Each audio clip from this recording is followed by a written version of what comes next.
just because we're actors doing this story doesn't mean we're experts on the story. We're learning stuff about Jesus and how much he loves us every day.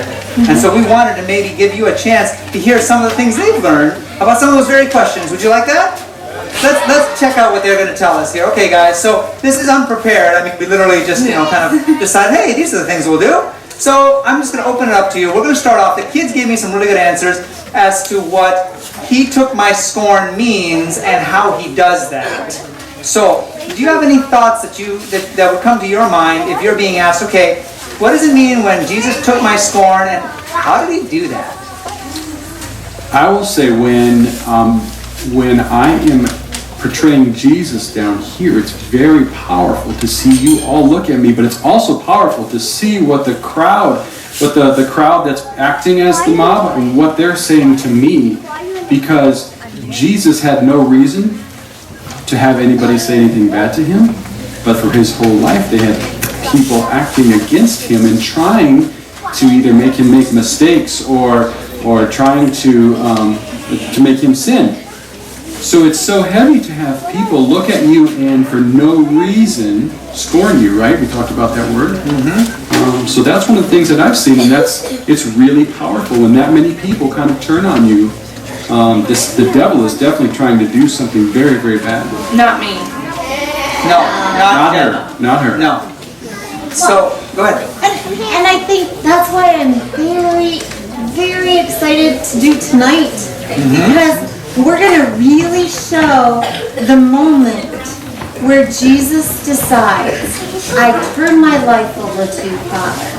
That's kind of what it's all been leading up to this moment where he says, whatever your plan is, God, whatever you want from me, whatever you ask, I will do it.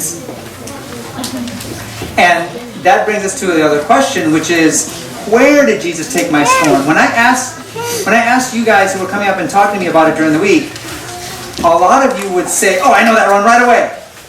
And where would you say? Anybody remember? What would you usually say? The cross, right? And what would I usually say? I'd say close. But it was before then too. It started before then. We're going to see that tonight. Especially when you see Jesus coming down here to our big rock. You're going to see that, because that's really where Jesus starts feeling embarrassed and guilty and shamed and like he's the one who's done all the bad things in the world. Hold up your fingers how many sins Jesus did. How many sins did Jesus do? 0 fingers, right? And yet, hold up your fingers for how many sins he felt like he had done when he was in the Garden of Gethsemane. You don't have enough fingers. Nor toes. Okay, we have one more question. One more question. And I love the answers that the kids will give me on this. I'm really curious to see what you guys will say. After Jesus takes your scorn away, what does he do next? Does he leave you with just this empty space where the scorn was, or does he put anything in its place? And if so, what? I think that Jesus tries to put in peace and love and to tell us what he thinks of us and how he loves us. We just have to accept that. When Jesus takes that shame away from me, what that he does, we talked about how when Peter, Jesus is always telling him, the things that give your actions power are God's word. And what Jesus does is he provides us that power through his life. So our actions, for everything we do for everybody else, have the power of Jesus through them. And that's what he does. I loved last night's skit too, because my angel Angela, she says, so that's how humans react to forgiveness. They react with love. That it makes you love Jesus so much to know that he loves you enough to forgive you. Because you know you didn't deserve it.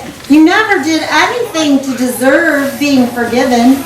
You can't earn it. You can't be good enough. There is nothing you could do to save yourself. We would be doomed. And yet we're not. Praise the Lord. Praise the Lord. So the last thing we want to tell you guys, like I said, we're doing a skit later on tonight, and I just want to let you in a little behind the scenes secret, okay? Tonight, as part of the story of what happened to Jesus in the Garden of Gethsemane, and then when he was being led to be crucified, you will see some things happening which might fool you for a moment into thinking like our actors are actually getting hurt. Some of our actors might look like they're getting hurt at times, but all of this is an act. We've practiced quite a lot this week to try to make it look as real as we can for those little parts that we want to make look real.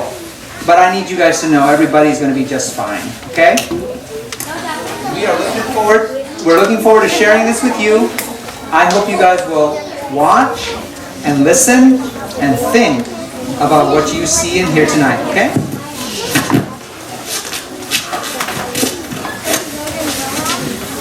So, this is the upstairs room. Yep. Should we see what's going on inside? I don't want to. I don't want to either. I don't think Jesus does. But we can't abandon him right now. He needs all the friends he can get. Oh, I sure hope his disciples are treating him nicely at his Last Supper. Me too. Oh yeah? Well then, why do you keep saying that you're more faithful than the rest of us? Hey, at least I bragged for myself. I heard you sent your mom to talk to Jesus to get yourself a spot at the right hand of the kingdom. Don't talk about my mom.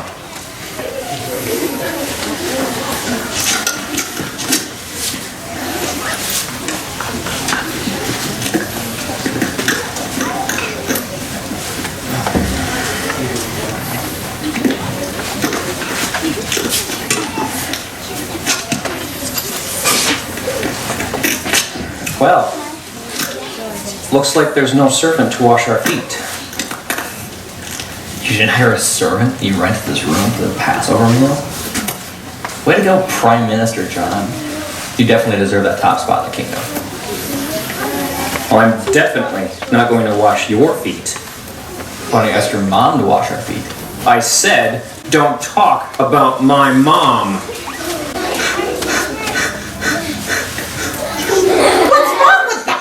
Right at this very moment, the priests and rulers are planning to arrest Jesus, and he's about to die for the whole world. There is no crown. There is no throne. They're still fighting over positions of power and prominence? That's all imaginary. That's not. They don't get the mission. What more can he do to break through their selfishness and pride?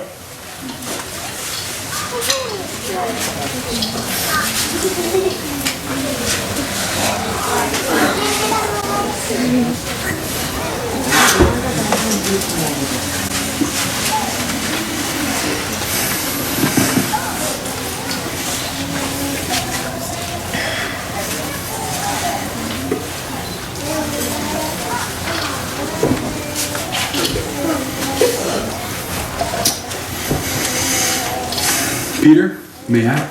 What? Master, you shouldn't be doing that. Well, Peter, if I can't make you clean, you can't be part of my kingdom. Well, then wash me head to foot. Typical. Oh, just the feet tonight, Peter. The feet and the heart. The creator of the whole universe, our captain, is washing the feet of his creation. I can't believe it. They can't believe it.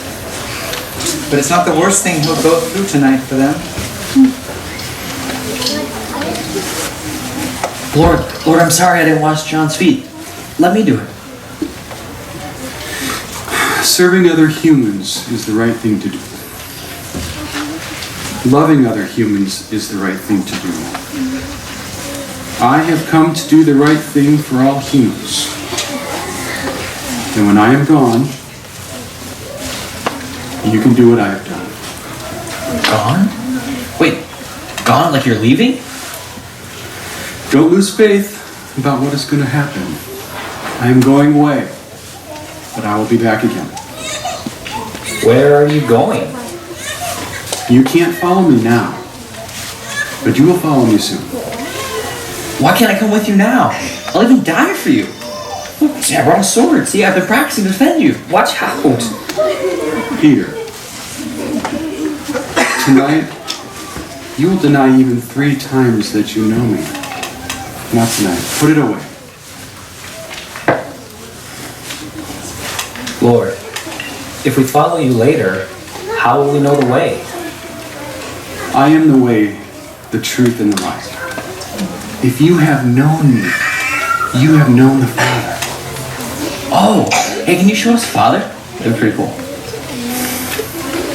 Peter, that's what we have been trying to do all along, is I have been trying to show you the Father. Nothing that I have done has been on my own. My patience, my mercy, my love, all have been through the Father. Oh, well, yeah, I get it. And if anyone is to believe in me, he must live through me and take up the life that I have lived, and you can have the perfect life through me for you. But Jesus, we don't want you to go. We're not ready for you to go. John,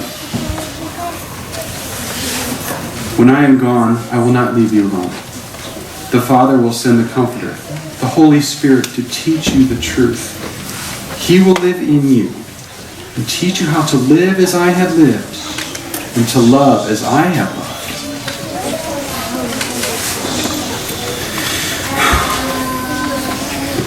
I have so much more that I want to teach you, but you're just not ready.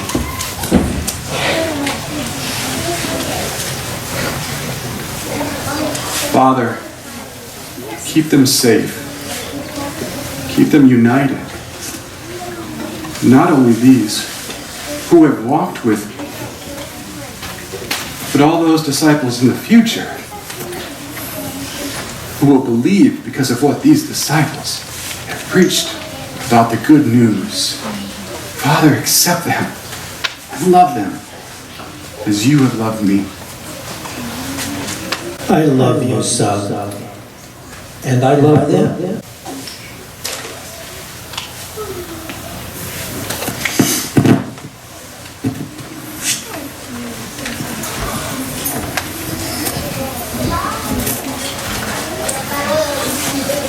Jesus is amazing. There's nothing that will stop him from finishing this mission. No. Well,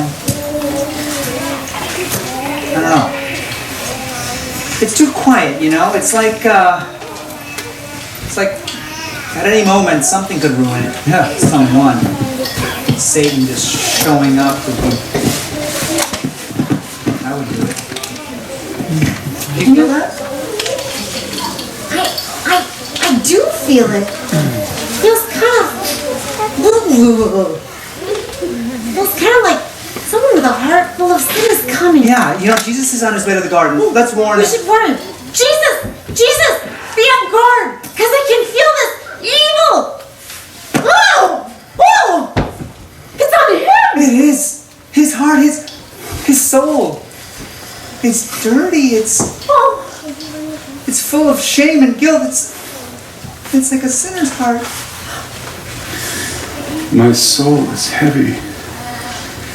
I feel terrible. I feel like I'm going to die.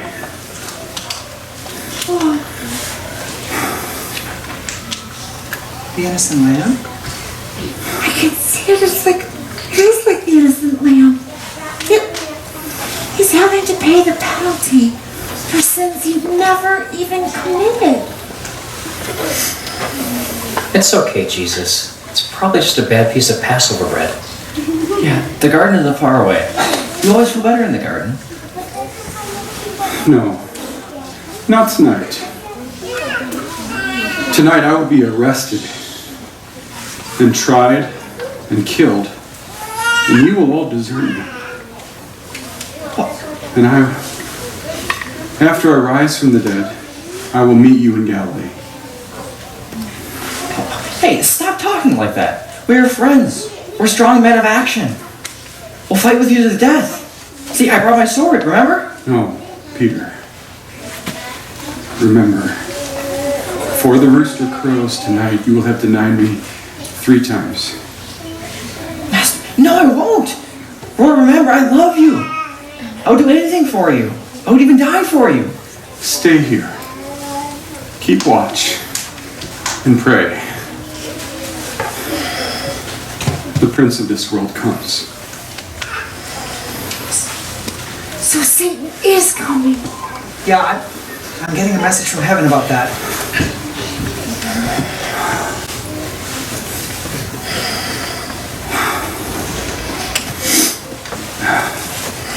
Dad, I don't know if I can go through with this. I have never felt guilt before. My heart is filled with all the sins and the shame and the scorn of all the humans that they will ever commit. Is this the only way? Dad. We gotta go help him. No, that's what the message says. We can't interfere. Dad, I don't deserve this treatment. I don't deserve this punishment. I am prepared to do this, but is my perfect life not enough to save them? Do I have to die too? Are you there? Dad! I just can't. It's so sad. It's so terrible. The disciples are trying to pray, but they're getting more sleepy now. They better pray harder. Look who's coming. Hey there, guys. Hang on just a second.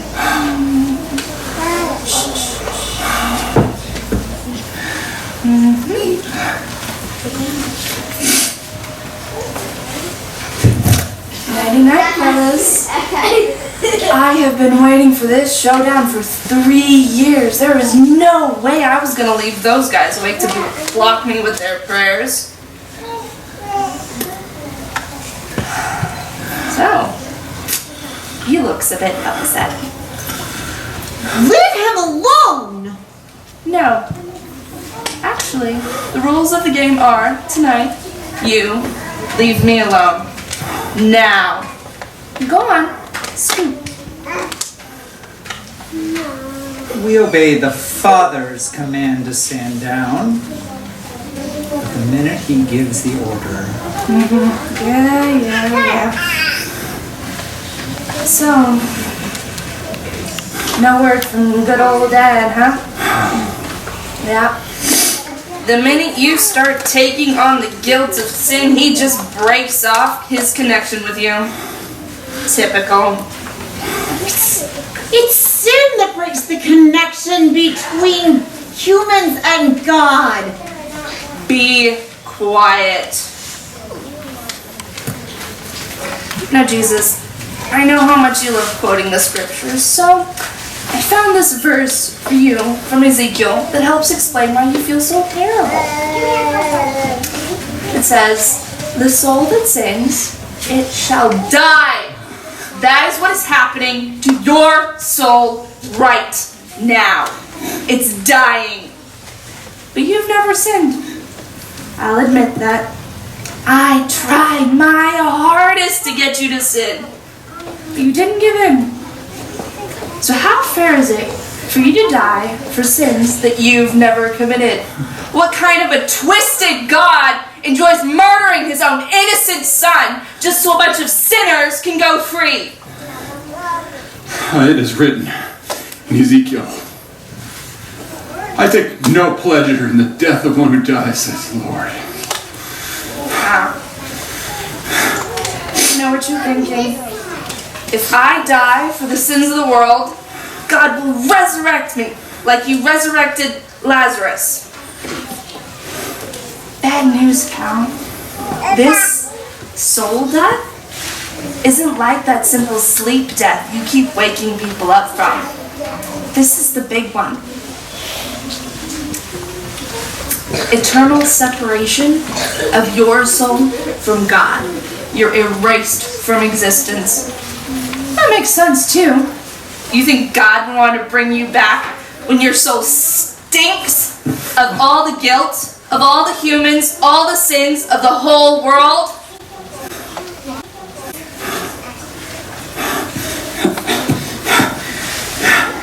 It is written in the Psalms, "You will not leave my soul in the grave, nor leave your Holy One to decompose." You're not even going to be in a grave.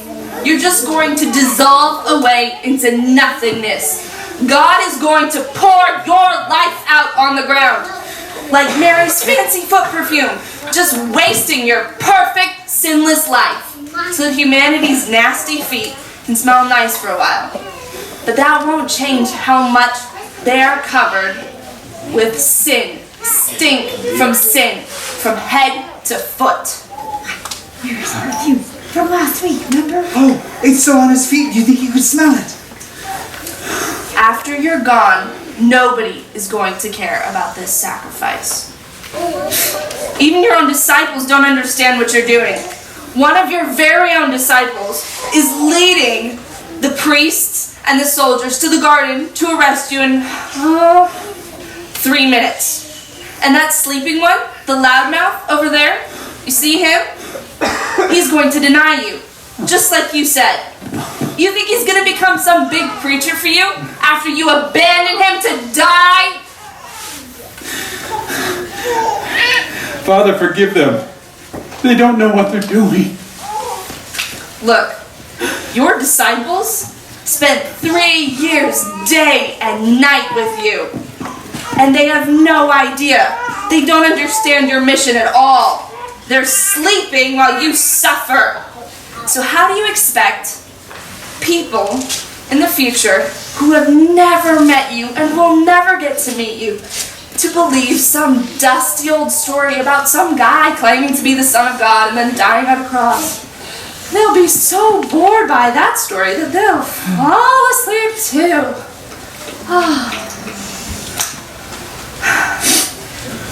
If you die for everybody, nobody will love you back.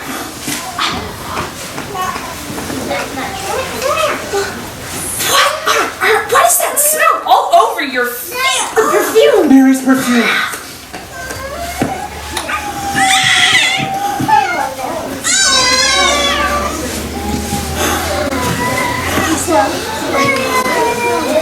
Mary. Mary loves me. Mary understands. Mary will tell the others what I have done for her. If Mary is the only one who I will save, that will be enough. Father,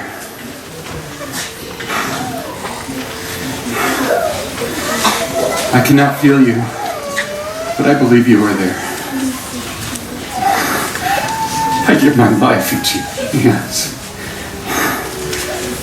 Not my will, but yours be done. Go. Oh, Captain Michael, it's okay. The Father loves you. You're his loved son. He cares so much about you. Remember when he said, "This is my beloved son in whom I am well pleased." Captain Michael, Mary's not the only one who will believe. Look! Look!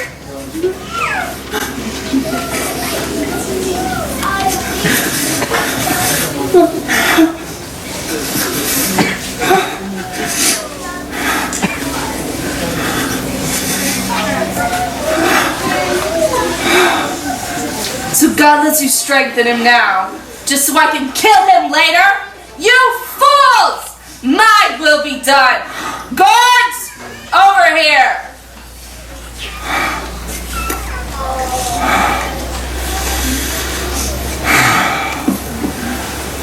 Whom do you seek? Are you Jesus of Nazareth? I am. Go.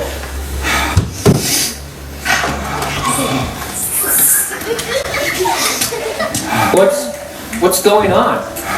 Romans. Gotta defend Jesus.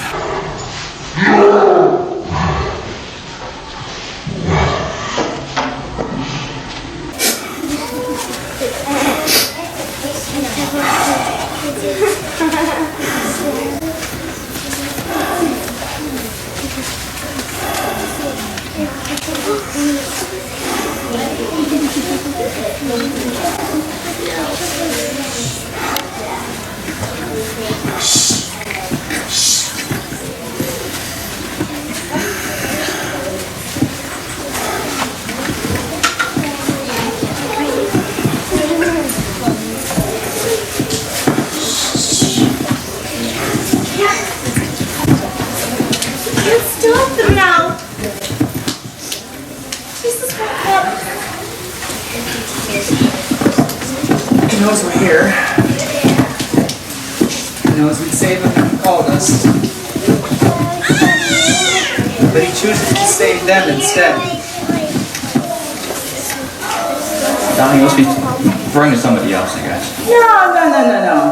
I saw you marching with Jesus when he came into Jerusalem on the donkey. I mean, I might have been there, but I wasn't marching with him. You were with him. Yeah. Hey, wasn't this one of Jesus' disciples? Yeah. Hey, shut up! I wasn't there. I don't know him. He means nothing to me. I don't even like him.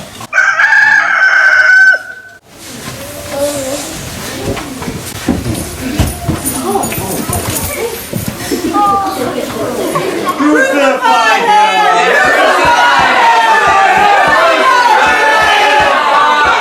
But he is innocent. Fine, take him and crucify him yourselves. I am innocent of this man's blood. His blood will be on our hands. Crucify him!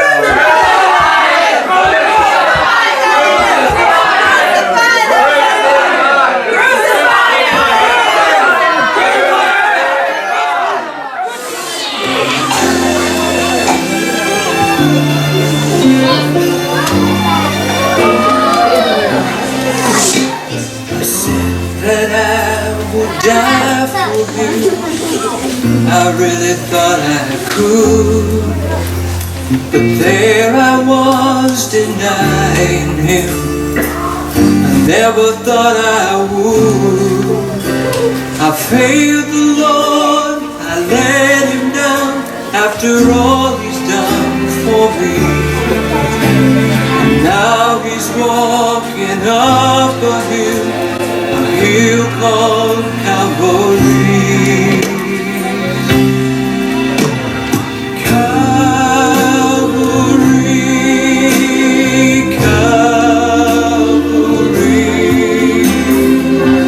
Was it meant for him? Was it meant for me?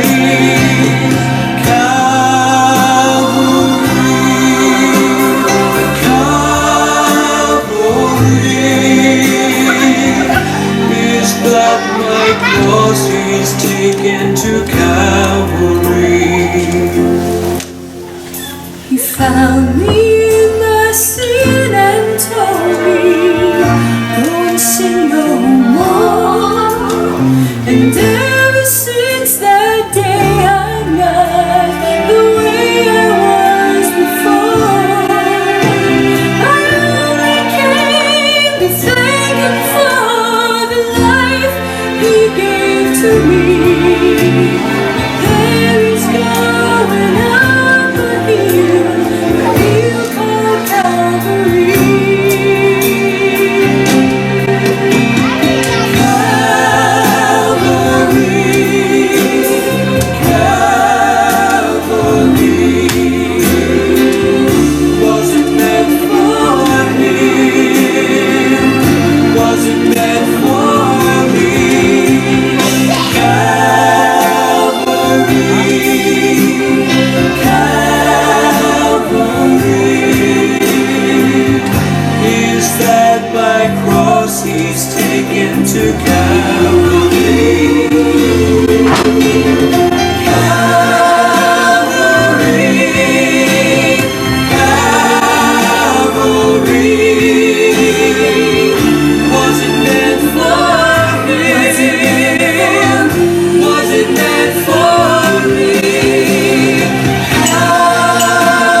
taken to Calvary.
He was bruised for your transgressions, and by his stripes we are healed.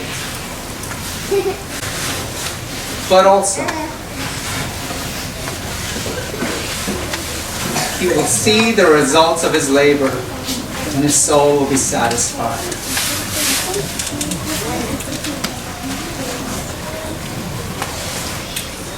Rest well, Captain.